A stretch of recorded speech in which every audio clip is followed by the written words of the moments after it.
Yeah, so funny when the phone dropped. I was just saying a couple weeks ago we were driving somewhere and I called Paul Bushinger.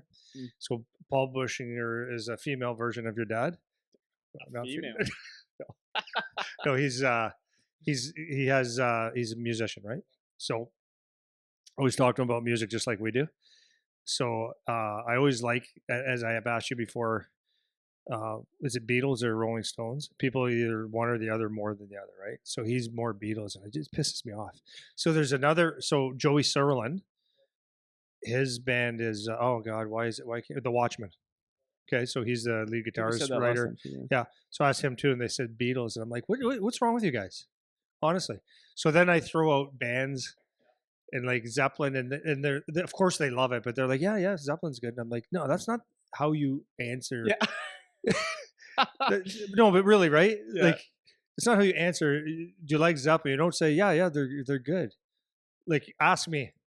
Hey, do you like Zeppelin? Oh, yeah, they're the best. Yeah, that's 100%. What? And then you go start ripping out tunes and stuff, and you get fired up, and that's the answer. So they're so ambiguous, if that's a word, to what band that they like, right? So then.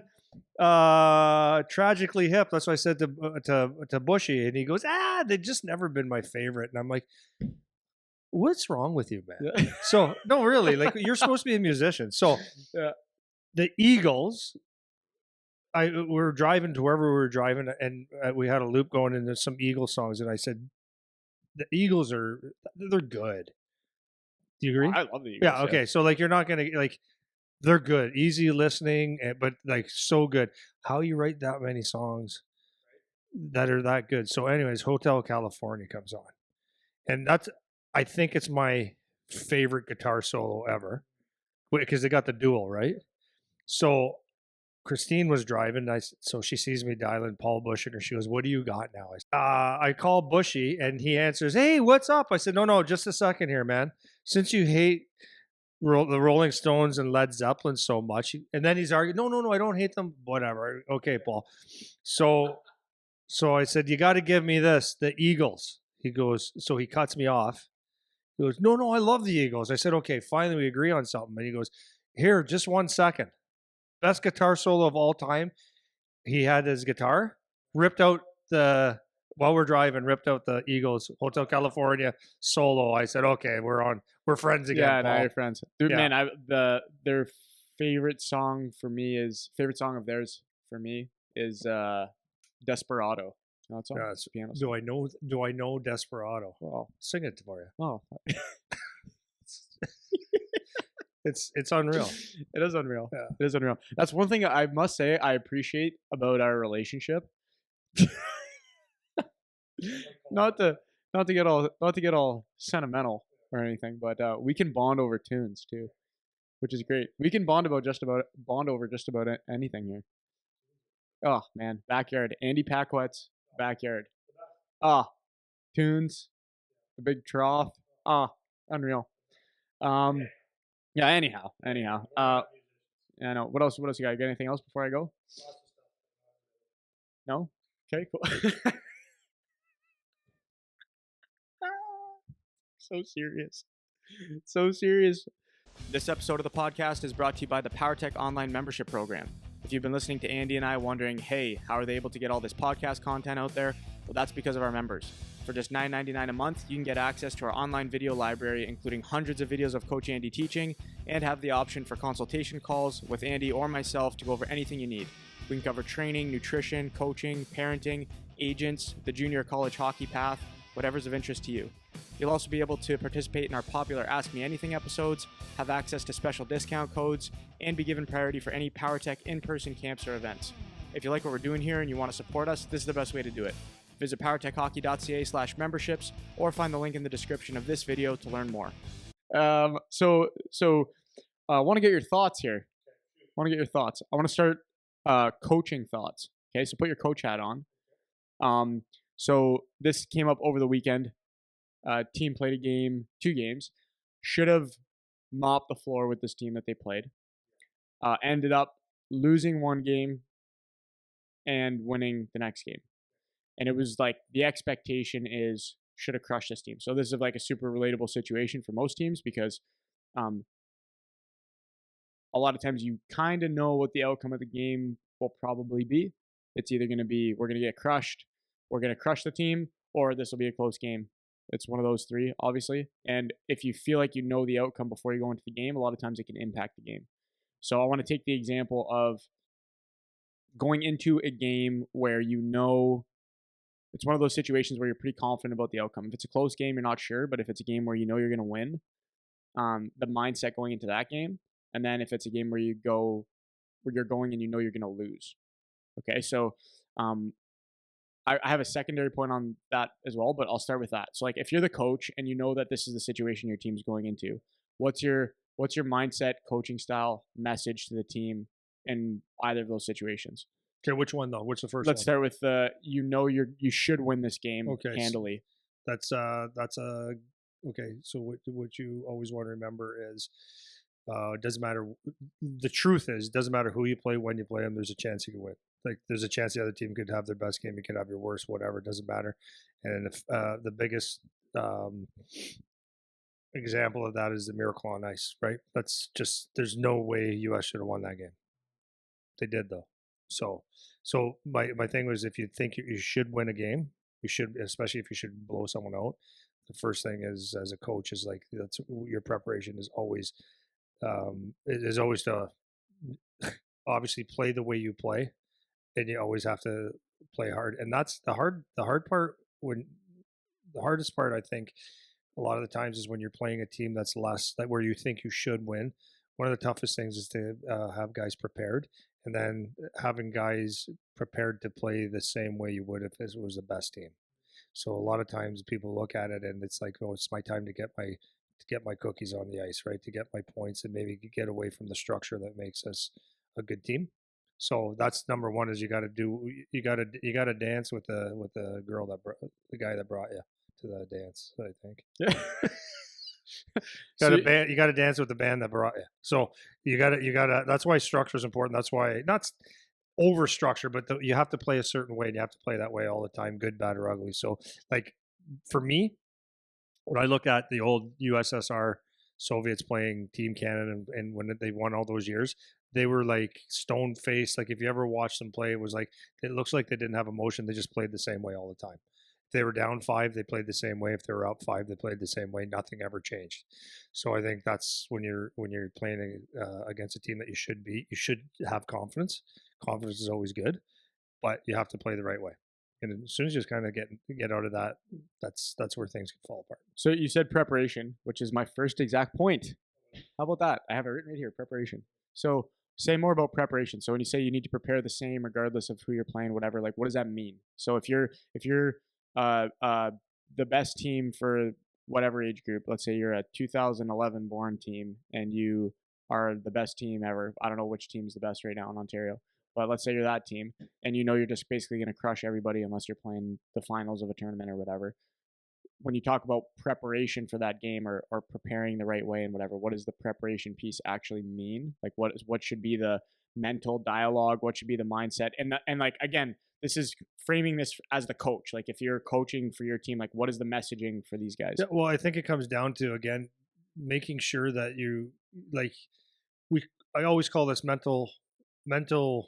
What do I call it? Mental toughness 101. Mental toughness 101. Yeah, Is that what I call that it? is Yeah, that's exactly what I what you call call it. it. Mental toughness 101. Nothing changes.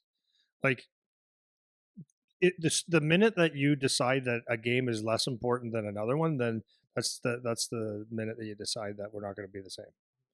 That you're unprepared. At the minute that you over prepare for something, then you're making it a bigger deal than it needs to be.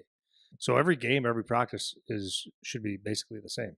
In a practice, you should come to a practice if you're actually dialed in. You should have one or two things that you personally want to work on as a player, right? And so as a coach, maybe that's a reminder almost every time you go on the ice. Like know your habits, work on those habits in practice without screwing up the drills. Do your part in the team, but like work on habits that you can make yourself better, and then in practice, work as hard as you can. Right. So you got your personal details, and then being the best team player in that practice.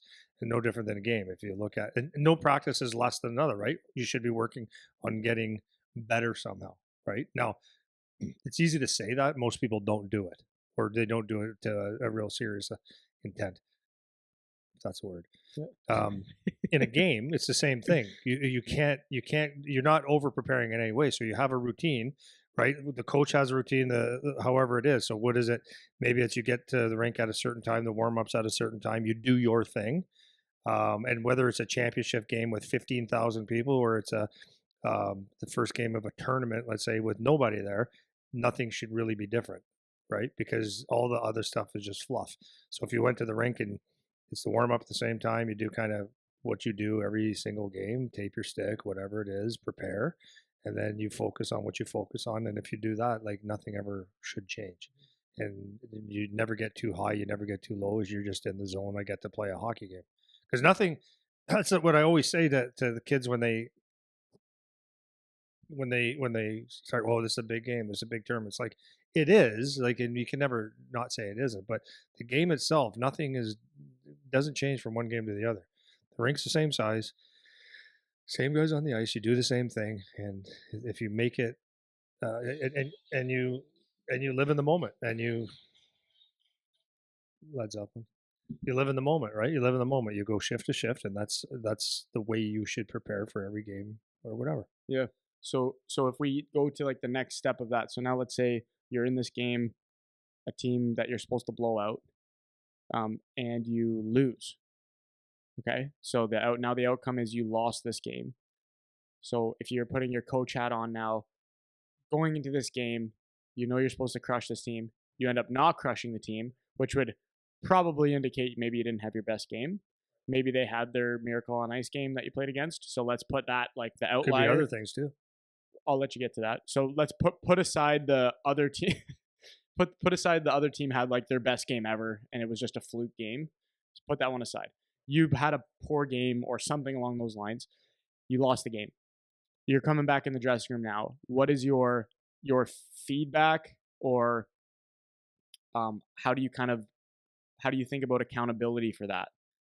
So under the circumstance of like they didn't have a great game and they lost because of that. Didn't have a great game because I lost. Well, before I say that though, I would say now I think before you have any comments, I think what's your philosophy on that game in the first place?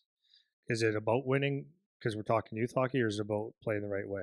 Because I don't mind if our team played, let's say we're if we're a really good team, we're probably pretty offensive. So if we're a really offensive playing team and we moved the puck really well and we did things right, and the other team just defended well and they really clogged the middle of the ice up, and the goalie was outstanding and we lost, but we did everything the right way. And when we did lose the puck, they back checked hard and they tried to recover and stuff. I have no problem with the loss, right?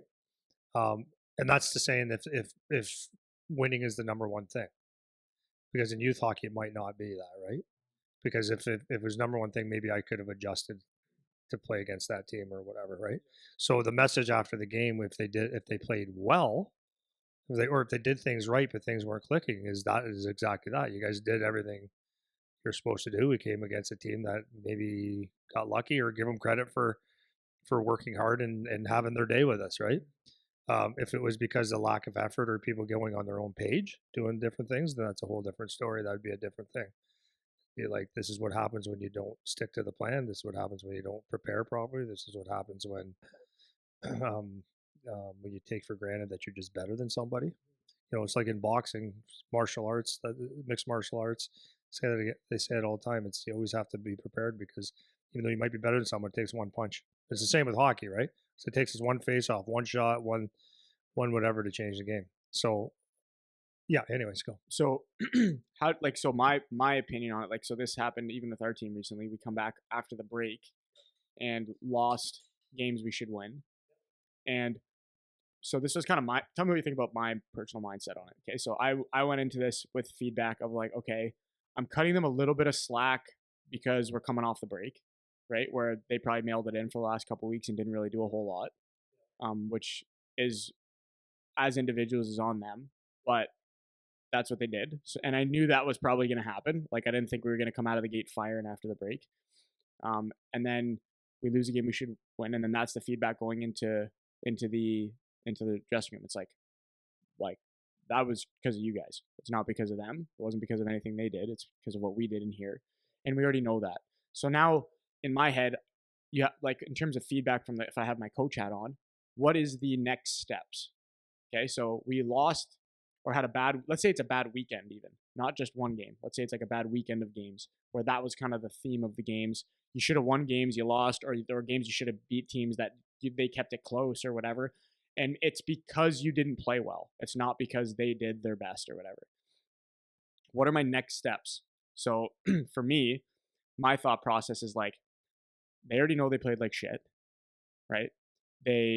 I'm already giving them a little bit of a break because I know that they're coming off the break and they're not going to be as sharp as maybe before we went into the break. So I already know those two things. They already know that we sucked. They already know that they need to be better. They already know they need to improve.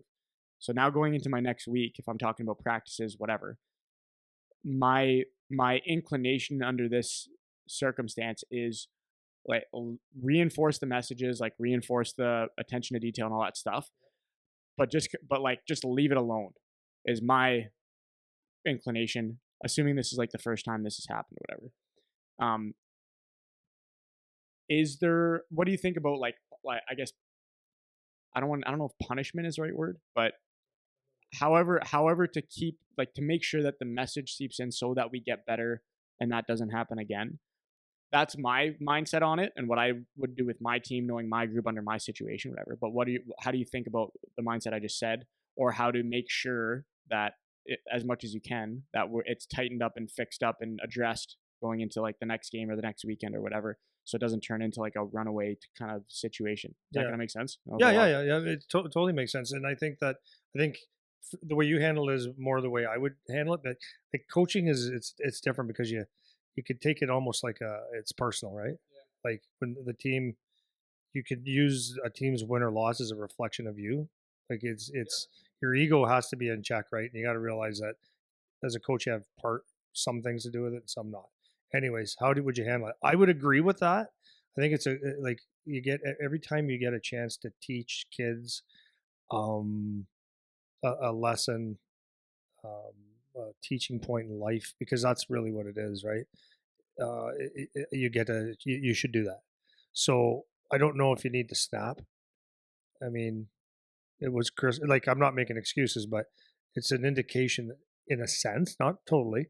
It's an indication of how serious they take their sport, right? Because if you have a week or two off from hockey, that's what it was. They had basically 2 weeks off, yeah, with some games in between. Yeah, so they're in. How serious do you take the hockey? Do you take 2 weeks and do nothing? Do you think about hockey? Are you? I'm not saying you have to practice or whatever, but like, are you staying in some sort of shape? So, I mean, that's probably an indication of them and rusty. Maybe they need to be on the ice every day, or else they won't be any good. But for sure, I would agree with your thing. Is like do the teaching points and say this is guys what happens when you're not prepared, um, and maybe you didn't prepare them because you didn't have a practice or something before. I don't know, right? But this is what happens when we're not prepared. This is why it's important to stay sharp. This is taking people for granted. You guys probably thought because we crushed them before that we're going to come here and walk all over them again. And those are all the teaching points about this is hockey, this is sports, this is life. You can lose on any particular day. If you come to in life, if you come into life unprepared, then it's the term I always use is like when people say, things happen for a reason, which I totally disagree with, right? Because you could say that loss, and well, yeah, things happen for a reason. Well, I'll tell you what the reason was. The reason were you weren't prepared. I like to say there's a reason things happen, right? Not the thing. So maybe I'm wrong, but that's the way I always look at things when people say that. So you're always preparing them. Like if you don't prepare, if this is why we do things the way we do it. This is why we play the way we play, because this is what we believe our chances of winning are, and all that stuff. And then the practices that week leading up to the next series of things, maybe you're just tightening the leash a little bit. Maybe you expect them to, you don't need to change the world, right? But maybe it's in practice, it's the little habits now where maybe they slipped and you want to just tighten up those tighten it up a little bit. And I think if you do that, then you kind of get back on track, right? And you could have little talks, but it's like it's not the end of the world. It's not World War III. right? Because no one's getting paid for this, but it's about teaching them how to win in life, not always win in hockey, right? And that's what I think is an important thing in that aspect. So okay, so let's kind of reflect on the coach specifically now, because you get in a situation like that and it can be embarrassing. For example, I've gone through this year where we went to showcase and we lost 8-0 and then 7-0 or something, back to back, 7-0, 8-0. And there were a lot of situations at those two games that made it much worse than it needed to be. Like, a couple guys got hurt, lost two centermen, penalty things, a short bench, these kinds of things happened. So the scores didn't necessarily indicate the games. Nonetheless, back to back games with those results is really embarrassing. So now let's put the coach hat on. So me, I'm just like any other human being. I feel embarrassed personally because, like, my ego now just got a whack because we just got dummied 2 games in a row. And so I have found with myself that I don't allow that to impact, at least I don't think I do. I don't think I allow it to impact my messaging to the team or the way I'm going to deal with the team. Like, I don't let my personal feelings about this situation impact what my direction is with the team best I can. I'm sure maybe it seeps in here and there, but I really try to detach myself from, like, my own personal feeling, and that's because I have a philosophy of we're here for development over winning. Like, I couldn't give I genuinely couldn't give a shit about winning the game. I care about playing the game properly. So even, like, one of these games that we should have won much more widely than we did, we won by a goal, and I wasn't happy about it because we didn't play well, right? And so, like, that's just my inclination. So it helps me to manage the personal embarrassment, and how that makes me look as a coach. But I'm also somebody who I'm not necessarily pursuing a professional coaching career, right? So what would you say, or what are your thoughts about, just on the personal level, for the coach dealing with those emotions that happen in games like that? Um, I could just kind of pivot a little bit and just talk about my son's team in the OHL, because this is a year where they've chosen to, get rid of a couple of good players to get younger, to build obviously a really good team in the next couple of years. So they're young. Within that time, early in the season, the team was good. The team was pretty good, and a tweak here or there would make it a really good team. But the team chose to go a different way. So, like, talk about ego, right? I'm not even playing. I just watching my kid. So you're watching, and then injuries happen. Jets in Philadelphia, uh, injuries happen, and we're dressing defensemen that are not in our league. They don't play in the league. Play junior B, one junior C. They were just dying for call ups. So we're losing games, and they competed. The boys competed, but then you could see just things break down. Where it's, yeah, of course you're going to break down. These four guys aren't even anywhere in this league. They're not they're not OHL. They're not ready to players, play, yeah. but they're Yeah. getting minutes because of the injuries and stuff like that. So I'm just dad. I'm watching for, and you're sitting there going, well, you start to snap a little bit because your ego. It has nothing to do with my ego, but it's, you got to come back, and I got to tell you they had a rough weekend. And what do? I go, yeah, but it's like, well, why does it bother you so much? So as a coach, it's going to affect you. If it doesn't affect you at all, then there's something wrong with it, right? So what was the question though? So so my question was, what kind of advice or what tips are you giving to coaches to try to manage those emotions, considering the spectrum of types of coaches? Like, you have somebody like me where I'm about as close to full scale development focused, versus the opposite end of maybe a guy like Mac, where, like, this guy wants to be a professional coach. Yeah, well, right? I think that's the answer, right? The answer is, what are you about? Because there's I'm not going to say the name, but one guy that coaches AAA out of town, and it's all about winning. It's all about winning, recruiting guys, and, like, in an area that never recruited before because they weren't allowed to. But got guys in, and they're one of the best teams in Ontario. It's like, okay, cool, but it's very, very clear why he's doing it. He's doing it for himself. It's him winning, him looking good. He obviously wants to get to junior B, junior A, OHL, whatever, get a job somewhere so he can coach. It appears that way. Winning is everything to him. So are you going to take those losses differently? Yeah, 100%. And is it right? Not necessarily, because you're using kids to fuel um, your dream, right? So snapping on kids, maybe you were coaching right or whatever. Anyways, depending on where you are on the spectrum of I'm a development coach, I want to win, is going to determine how much it affects you, right?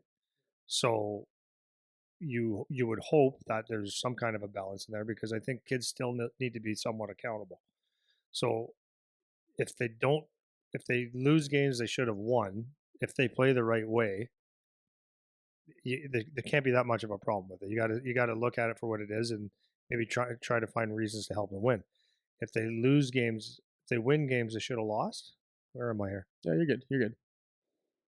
If they win games, they should have lost. Yeah, If they then lost you games, they should have tighten it won. up. Like, anyways, there's a you should have expectations on your kid because you when we say we coach for development, that just doesn't mean that we don't care about outcomes, right? It's not like, oh well, it doesn't matter, we're just developing. That's not what that means. What it means is like it's not end all be all win at all costs. Actually, sorry. Yeah, let me jump in for a sec Yeah, because I sure. just said like a couple minutes ago, like I genuinely do not care about winning, and that's not the right way of saying it. It's I prioritize development over winning.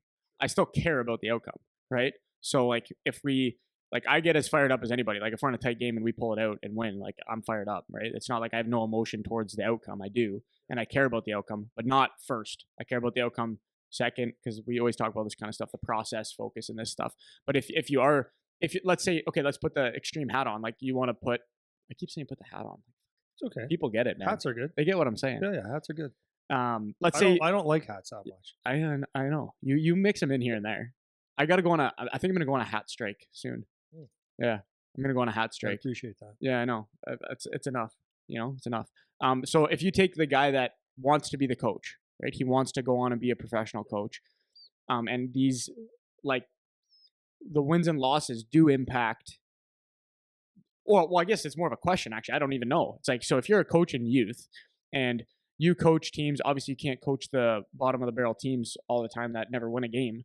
But how much do you feel like it really impacts the ability of somebody to become a coach, to go on to a higher level, the winning versus losing kind of thing? Because to me, it's like if you are somebody that's going to be a snap show after every game you lose because you're concerned about being a coach, like I still feel like the philosophy of prioritizing development will likely feed you as a coach to go to a higher level better anyways. Like, is that wrong? Like, do you, what exactly I guess would be? Do you think you have to be able to do both?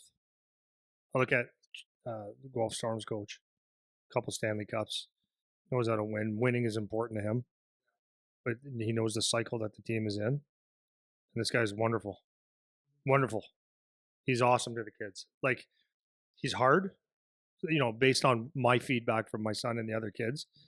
He can be very very hard and demanding, but he's also like they all want to give him a hug. They love him, and he does exactly that. After games, he'll look and go, guys, that was should have won that game. There was a breakdown here or there or whatever. Should have won that game, and which we agree with. But when it comes down to like, I'm sure when in a year or two, when they have the older team and guys that are like with experience, I'm sure his message is not going to be we should have won that game. It's like no, we got to figure out how to win this game. So it's a combination of both because no matter where you well, I shouldn't say no matter where because you can set yourself up pretty nice if you want in youth hockey. But where you coach, you're gonna have times where you win and lose, and there's you can't sacrifice. Developing players is very. That's a big word, developing players, but developing players is in a team is one thing, and winning is another, and you got to be able to do a little bit of both. But Yeah. So have you heard of this MyHockey ranking stuff? Okay. So do you get the gist of like how it works or not really? Like how I they come thought up? you know what? I thought it was ridiculous when I first saw it. I'm like, well, who cares? But then it's actually, correct me if I'm wrong, it gives you a fairly kind of good idea of, like, if you're ranked 20 and you're playing uh, 30, that's probably a decent game. If you're playing you're ranked number two playing 30, it should be a shit show. Yeah. Well, roughly. so this is my first. I wasn't really planning on talking about this actually, but it kind of plays into what I'm talking about now. So I want to talk about it. This is the most I've ever paid attention to it because now I have a team, right? And it does give you an indicator of like if I'm ranked 91 and I'm playing a team that's a 94, like okay, that gives me an indication of how the game is going to go. But then what I really like, just me being like a numbers nerd guy, is like the algorithms they use to actually rank the teams. So if I'm a weaker team and I play a stronger team and I only lose 3-1, my ranking could actually go up. So like with our 14U team, for example, they've had a really strong schedule this year. So they're ranked like a 94 or something on MyHockey, I think. Last I checked, somewhere around there. But they've had a really tough schedule. So they're playing a lot of really heavy hitting teams where they're losing. But because it's a good team, they're being credited for that in this algorithm because of their strength of schedule, right? So it's a really neat way to rank the teams and give you an indication, and they do it for every team, right? So all age groups across North America. I don't know if they go beyond North America or not. I haven't looked into it. This is a Jake question. Jake would be all over this. But anyways, so what I'm starting to see now is with a lot of these coaches is they're getting really, really wrapped up in these rankings, right? So now I'm hearing of teams that like don't want to play other teams because they think it's gonna like drop their ranking. And so if I'm a really strong team and I'm gonna play a weaker team, and they keep that game close, well, that's gonna drop my ranking as the stronger team, right? Or if I'm a really really weak team and I'm gonna go again, I see that there's a team I'm gonna play that's ranked at 98 or whatever. It's like, well, I'm gonna get crushed. So like, what's the point of going to this game? So there's like that kind of thing that happens because of all these rankings. And I find it to be really interesting because if you're coaching the 2012 age group and you now don't want to take a certain game or you don't want to play against a certain team because it's going to affect your rankings. What does it matter? What is it? This is okay. So this is what my question is. Okay. So again, coach, I'm the coach. Even if you want to move on to coach, like of what benefit is it to fight to have like the best ranking ever? Like I don't understand what that's about. Right. So this is like starting to be a thing, which is why I wanted to bring it up because I've heard like a couple different examples of this happening where teams are now strategically positioning themselves to try and be a certain rank because it affects their ability to compete for championship tournaments or national championships, provincial championships, whatever it is. And it's like, it is bizarre to me that the coaches for these youth teams would have that as a priority in their head, because if you're a good team that can win, like you're gonna win, right? If you're a highly ranked team, you'll have favorable. Even like so I was thinking about the analogy I was drawing in my head as I was just speaking is, you want to try to get like home ice advantage, right? So like I was just thinking about it in terms of football. So like, well, because the Lions beat Minnesota last weekend, they got home field for their playoff games, which is unreal. And it's like, we're talking about 12-year-olds or 13 or 14-year-olds. Like, who cares, right? It doesn't actually impact it all that much. So it is cool to see the way that they stack these things up because it can give you some indication, especially for us. Like we have to travel to like all over the freaking continent to play teams. And sometimes we have no idea who these teams are, where they come from. And it's nice to get some kind of information about them before you actually go in and play. But then you get these coaches that are starting to like get all riled up about where their team is ranked on this MyHockey thing. And it seems like so unimportant. I can't think of an argument for why that would be something to prioritize when you're talking about coming up with your player schedule or whatever. And I don't know what I can't imagine what is in the head of the coaches that are like really, really concerned about that ranking. Like maybe there's an argument, like I'm not even saying this to be an ass. Like maybe there's something that I'm not thinking about in terms of why that would be so significant. But when we're talking about youth guys, this goes back to that winning development thing that we're talking about, right? Like what's the point? What are we trying to do? And for coaches that don't have that maybe clearly defined in their head, maybe they're just caught up in like the buzz of it or the adrenaline of it. Like what's his name? When I was talking to Aaron Wilbur several weeks ago, and he said that it's almost like a drug when like someone comes out and tells you like how good your kid is, right? Like parents, he thinks more than parents thinking that their kid's going to make the NHL. They just get looped on this drug of, oh my God, your kid's so good. Like your kid's the best. He's so good. He had such a great game. He scored all these goals. And like, I would say yeah. That's probably because in like unless you have no idea about hockey, someone saying I want my kid, hope he plays in the NHL is a really ignorant thing to say. But to say your kid is really good and you can, yeah, I can see that. I can see So I that. thought that was really interesting because that's what he said. He's like, I think it's more that than people thinking that their kid's going to make the NHL. They just get any type of recognition. Yeah, they just get addicted to that. And maybe my point of saying that is maybe it's the same thing with the coaches. Like if you coach a really good team, maybe you just start getting addicted to like, we're the team that everyone's scared of. Like we're the team that everybody, even if they're 10, right? Even if they're like, we got a team local here that one of the AA teams, they're like a 9, I don't know. They kill everybody. They literally kill everyone, right? And it's like they're little kids and it's irrelevant. But for the people involved doing it, like you can see them getting wrapped up. And I feel like for the coaches, it's the same kind of thing, right? Like you get wrapped up in this drug of our team's the best and we can crush everybody. So the thing, like for this the sentence, the thing that my big question would be is in youth hockey, how many coaches are actually really really good coaches? That's a good question. Like a really good coach, meaning you know the game, you're teaching it the right way, you know how to deal with people, parents, kids, whatever. It's like it's probably more of a function of you have better players, right? It's the Mike Tyson fighting some schlep that thinks he could be a boxer. It's just he's a better athlete, right? Um, so it's probably more like you have just a better group of guys, or you have a little bit of knowledge to outsmart someone that has zero. When I coached my son when he was 8 and 9, we had like maybe like people thought like, oh wow, you're really doing a lot with that team. I'm like, relax, man. Like what I did notice is they were horrible to start, and we did a lot of passing drills, and I showed them how to move the puck up the ice. So that was one thing I say, okay, we did that well, and we played it well. We had like I had to give them a little bit of system just so it wasn't pond hockey. So I taught them how to like defend a little bit, and that's it. Nothing crazy. So when we played teams, it actually looked like my brother said, he goes, "You guys look like you're a pro team." It's like because I gave them like two things. I'm coaching a guy there that is the butcher at the local IGA.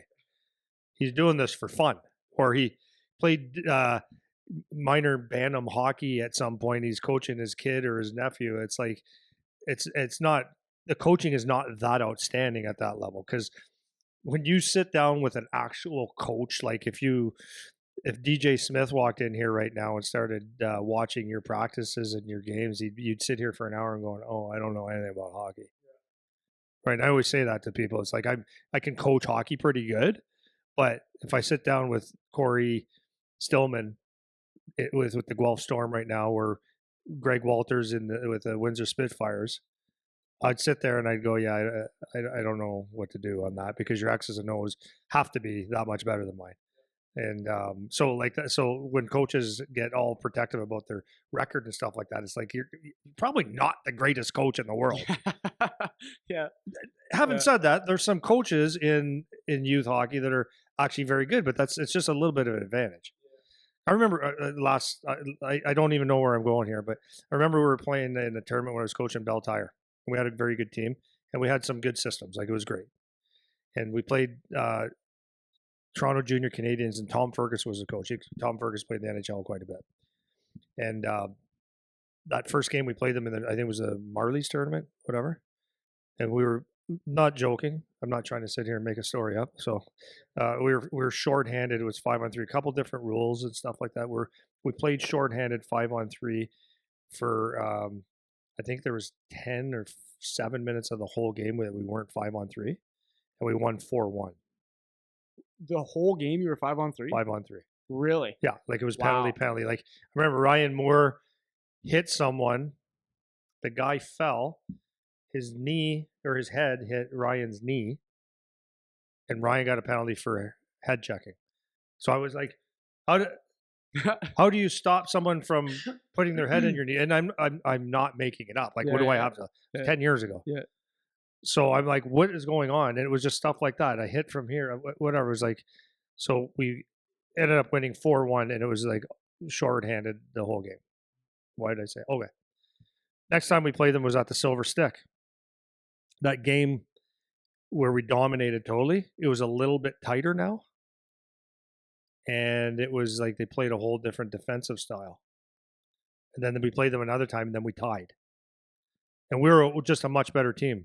But here's a guy that played in the NHL that knew how to, and he watched every one of our games because he pre-scouted.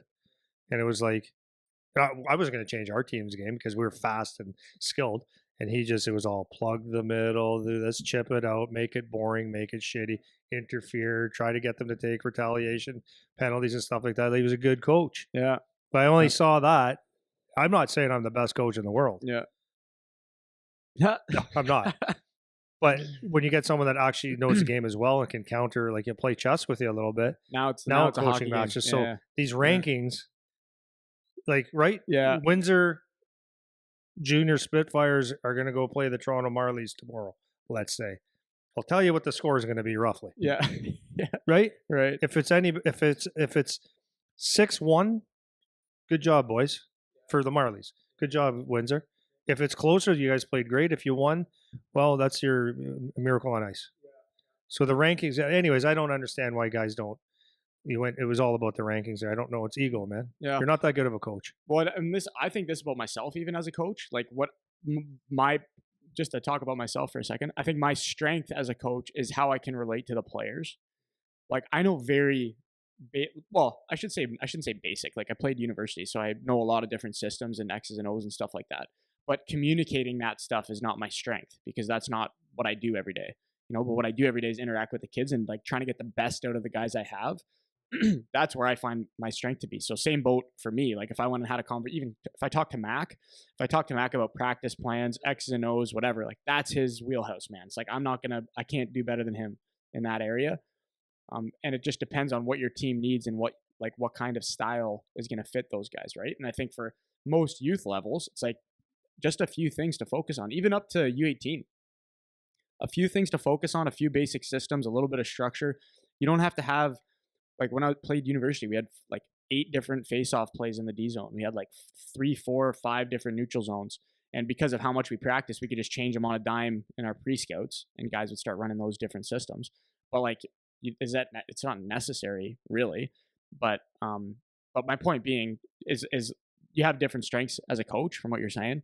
And I don't know that, focusing on some of this other stuff in youth is like the best use of your brain power, which I find like that's becoming more and more of a conversation because you can get caught up in numbers. We talk about this a lot too, like the analytics of shit, and like you can get caught up in a lot of that stuff. But that's not really. No, listen, it's anything you do, you want to do well. Like, I think. And if you're coaching, I get it. Like, I do get, like, I don't want to sound here like I'm preaching and like everyone's an idiot and I'm smart, because that's totally opposite. Not opposite, but not opposite. But like, when you have your name or you're wearing a jacket, you're representing things. It's like you want it to be great, and then when you're maybe your heart's in it for all the right reasons, and you want to protect the kids from, a big loss or a big win, or there's guys like that. It could be, you are doing that MyHockey thing, making sure you're balancing things out, because maybe you got a bunch of whack jobs waiting in the hallway for you after the game. Yeah. Mom and dad, I've had that for sure. Where if you Good point. tied a game, they're standing there with their arms crossed, ears crossed, nose crossed, freaking balls crossed. Like, what? We tied a game. Someone else played good. Like, it's not the end of the world. Yeah, so like, there you go. Yeah. You never know what the reasons are, but like, I just let's put it in perspective. It's youth hockey. And I'm not saying it's not important, because it is important. It's awesome. What we have to understand about youth hockey is, like, I was saying this in my leadership class with the kids the other day. It's like, I know everybody wants to be a pro hockey player. I know everybody wants your school played for. Everybody wants to have a little bit of fame in this game and stuff like that. It's not possible, not for everybody. But I said, well, if you do this thing right, if you do this freaking hockey thing right, whether you're a coach, whether you're a player, if you do this thing right, you're going to understand that, like, for example, if you let your kid, if you or the player himself understands that, oh, the coach wasn't fair to me today. So when you go home, mom and dad, when they say, well, that's not fair, let's call the board or let's have a meeting. How about sit there with your kid and say, okay, so you have a coach that maybe, talk to him about it and say, like, maybe like the Jocko Willing thing. Good. What do you mean good? Good that you're getting treated unfair. Well, how could that be good? Because life is not fair. You're going to learn many, many times in life that if this is in your way, you can't just quit in life. You have to maybe find a different way to solve this problem. So maybe you're not getting the power play and you should be. So what are you going to do? Cry, complain, bitch, moan, or work? And maybe you don't solve it this year, but you do the principles of I'm going to show you and be a better teammate. Maybe you're on the third line when you should be on the second, and the coach wants you to be a checker, and you think you're a better skilled player. But how about mom and dad and coach, whatever, whoever's solving these problems, instead of crying and bitching and moaning and finding um, reasons why it sucks. Why don't we find like, okay, well, if I'm going to be the third line centerman, I'm going to win every draw. I'm going to shut down guys. No one's going to score on me. I'm going to make plays. I'm going to score despite the coach. Whatever, you know what I mean. And you find ways to be great at what you do, so that life, not hockey. You've solved problems in life. So the greatest thing about sports is I don't know how I got to this point, but I don't. The greatest thing that we have to teach our kids in sports is overcome these things. Like it's not fair. Overcome, like you setting yourself up for your life, so that when you go to a job or you meet a girl and she is, she's smooching you and all that stuff, and then you find out she's smooching someone else. Right now, what? Like you've dealt with shit before. It's like, okay, like I'm a big boy. I've had shit sandwich a few times. That sucked. Let's move on, right? Like it's the job that you don't get. It's like it's being part of a team. It's being able to recognize in life that, we'll just take our little dinky business here, BioSteel. But we've got a group of 20 people, let's say, that work here, right? Roughly, maybe a little more. Well, you said it today. Guess who left the shit all over the table? But we all knew. It's like, don't leave your shit on the table. That's not a good team person. You know why? Because you have to do it or I have to do it. So like so that kid that's playing hockey, if he learns that you don't just leave shit in the dressing room all day, kid. You got to pick your stuff up. And mom and dad could say, well, was it always him? I think there was another kid in there that didn't pick it up. It's like, no, it was your son. Or how about teach your son before he leaves, pick the shit up. So no, someone else doesn't have to do it. So that when you come to work for us, we don't have to pick your shit up. Or I see that you're overwhelmed in the gym or you've got whatever, and I either see it and say, do you need something? And you say, can you please? Yes. Team. That's actually how the world works. Or I shouldn't say that. Maybe it doesn't. That's how a team works.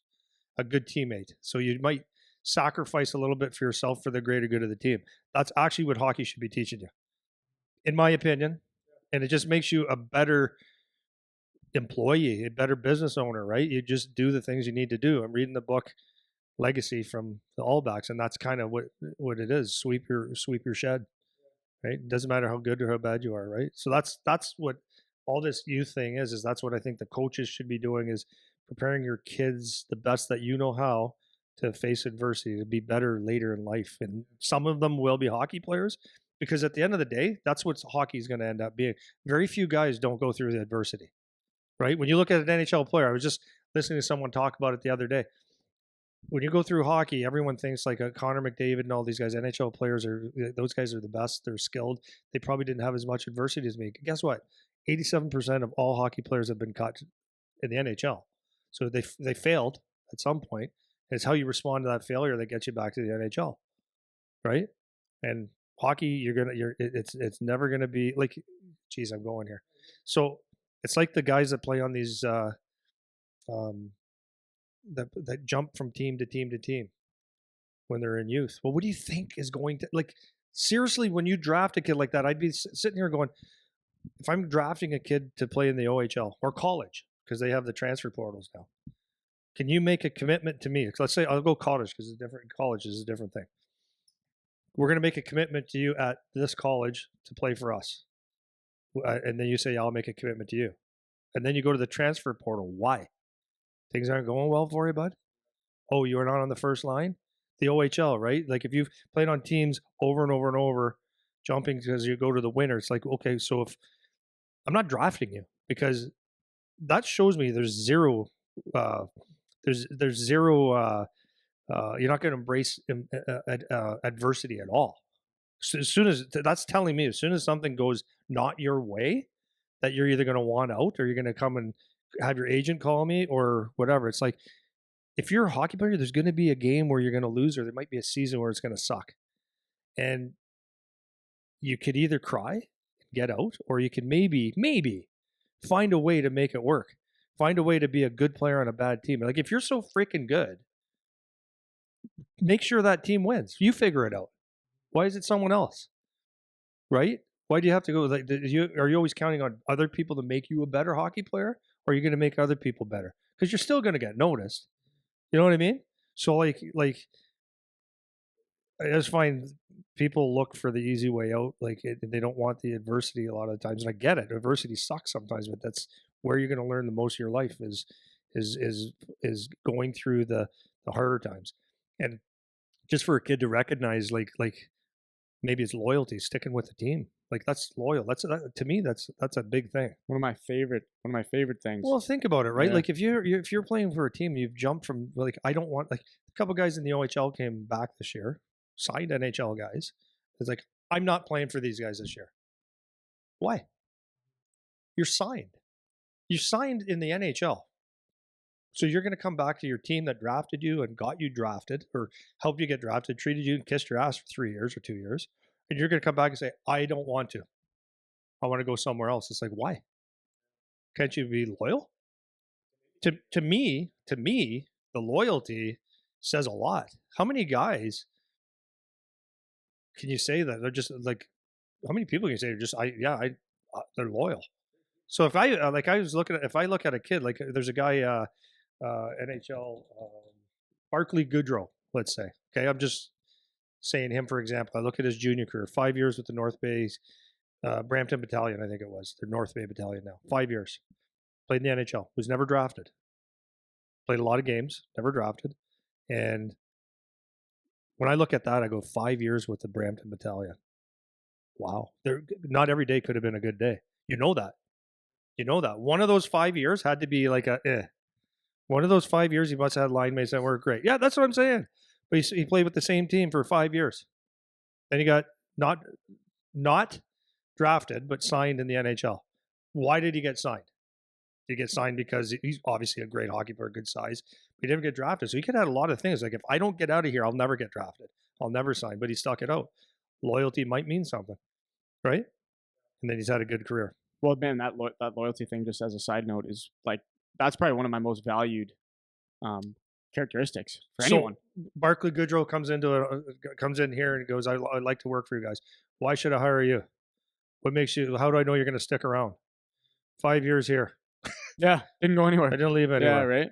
Yeah, well, and I think like that says something to me. Yeah, and for me too. And I think everything you just said over that last little tear there is like exactly the philosophy that I try to bring to coaching.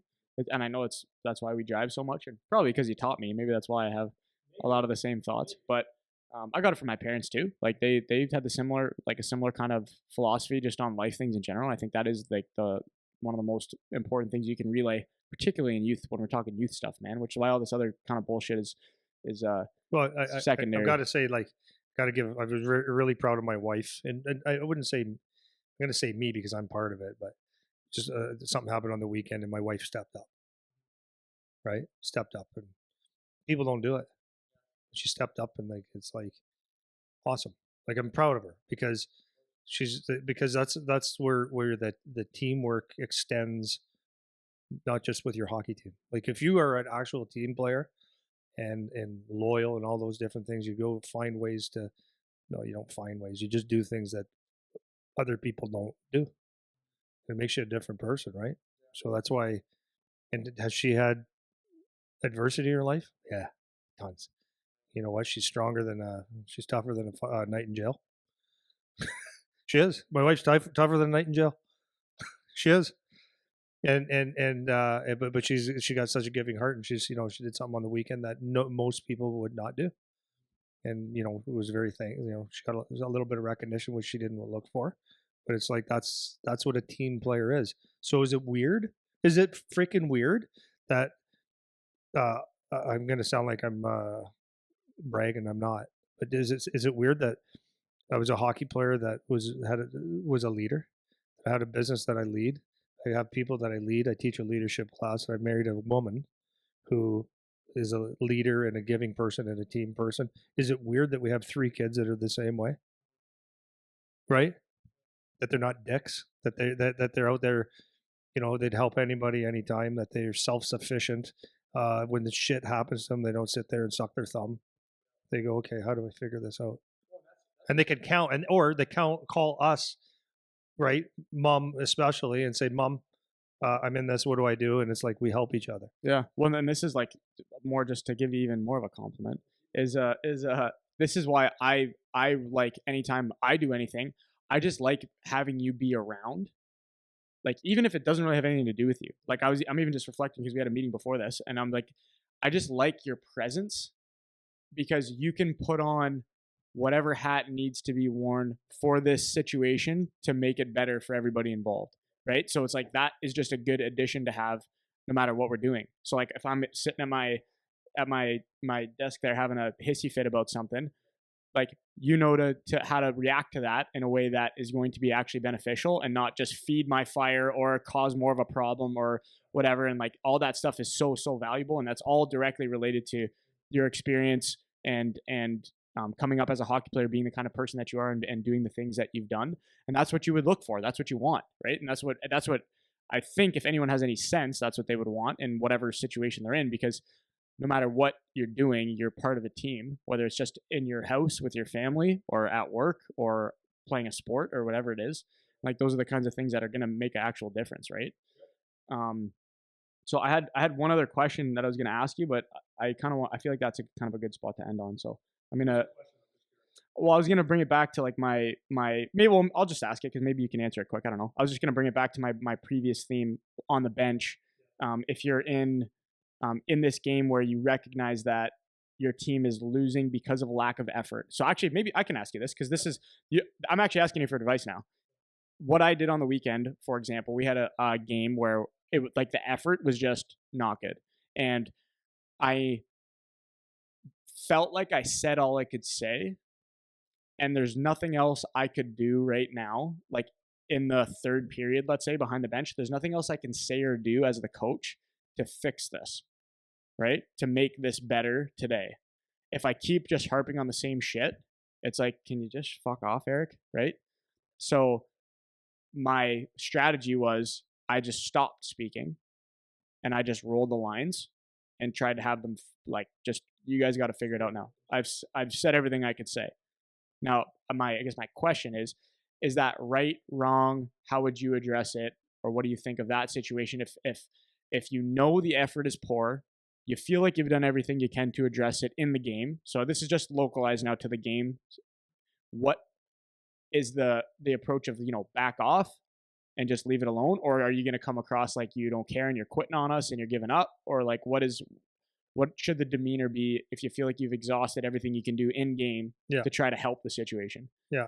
Well, I'm not sticking up for Dave Cameron here, but he said something that is actually partially true, and a lot of people said that's stupid. But when they lost the whatever game against whatever game in the World Juniors, they lost, and penalties were a big issue. And they said, "How are you going to fix this?" And he goes, "I can't. They have to." And so everyone's going to go up in arms and say, "Well," but it's partially true, right? Like you either have discipline or you don't. He can only tell them if he did. I'm not saying that he did or didn't, but if he didn't harp on that, you can only do it for so many times, right? So if you're, and there's games where it is going to be that. Practices, like it's going to be like that. Practice is different though, because you can do something about it. In a game, you're kind of helpless. So if you've done everything you can, like maybe number one is, boys, I don't like the effort. There's warning number one. Someone get their head out of their ass. Someone lead the team. There's a couple pointers. The next phase is, guys, if I do not see someone leading this team a little bit, finishing a hit or doing something to change the game. You give her 1 or 2 3-pointers, back checking, whatever.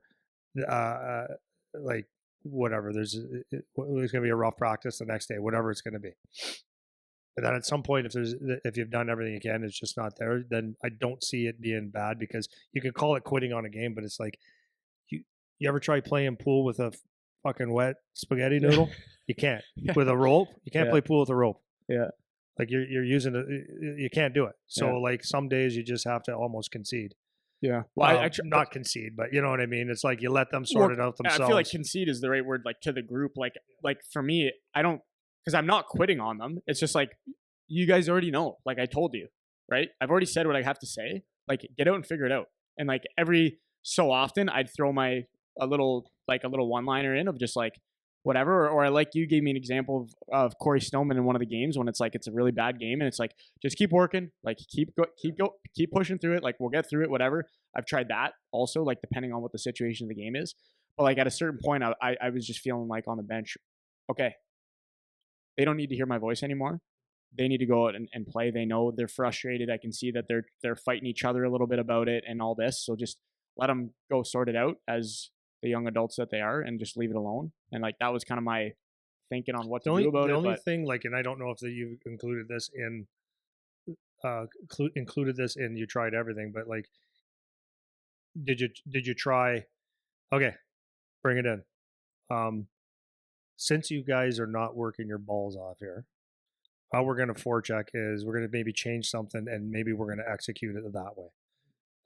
If you give them maybe 1 or 2 things, the adjustment stuff, and then if it's not there, then maybe that's the thing. But the thing is that the one unacceptable thing, there's 2 unacceptable things to me. One is effort. Like if someone doesn't put effort in, that's an indicator of a give a shit meter and I can't have that. That's one thing that I can't tolerate. And that's Tony Robbins said it the best. He goes, you don't get what you want in life, you get what you tolerate. And if you look at your life really closely, you get exactly what you tolerate in every aspect. So anyways, little Tony Robbins there. But effort is unacceptable. Lack of effort is unacceptable. It's just, you can't have it. And then lack of respect is the other thing. That's the only things. But I think, what are you going to do? But you have to learn that that's unacceptable. And a great lesson is who your leaders are, is maybe who you feel your leaders are, is like, you have to do something, son, to help the team. If you're a true leader. Yeah. There's one other thing I was struggling with too. This isn't really a question. It's just kind of a thought, is the difference between bad decision-making and lack of effort, right? So like, just because you're making poor decisions doesn't necessarily mean that you're not trying hard. And I was finding that over the weekend a little bit too. Like we were just having a bad game and it was like pizza's up the middle, man, or like bad outlet pass decisions, or like, it's not that you're not trying. It's like, I feel like you're trying hard, but just your decisions are so poor. And it's like, how I don't really have a good strategy right now for just like bad decision making, except if it's repeated, you sit. Like I can't play you. Like in terms of addressing it, that was the only other thing I was thinking of, like kind of struggling with on the weekend, is like that difference. It's like, I know you guys are trying, like, so like the effort started off poor, effort got better, but the execution was just so poor. And it was like, so that's not the same thing as not trying hard. Do you know what I mean? So it's like trying to square that too. I'm going to say it is and it isn't though. Okay. So I watch some players, and a poor decision sometimes just, I just don't feel like, don't feel like thinking. Yeah. Yeah. Right. Sure. Or it's I see a problem coming, so it's not mine anymore. It's someone else's. Yeah, like, instead of taking a hit or making a little tougher play. So maybe I think it's it's a burger flip on that one. Either way, we're in Dallas this weekend. I know, it's exciting. We got a trip to the. Yeah, we're doing Cowboy Dome. What's it called? Yeah, I don't know what the stadium's called. Texas Stadium. Yeah, Cowboy Stadium, whatever it's called. We're doing a tour there, and then we got 4 games, and then we're also going to see Stars versus the Habitants. So that should be cool. So maybe I'll put some of these things we talked about into practice this weekend. That'd be great. Awesome. But, okay, man. Okay, dude. Goodbye.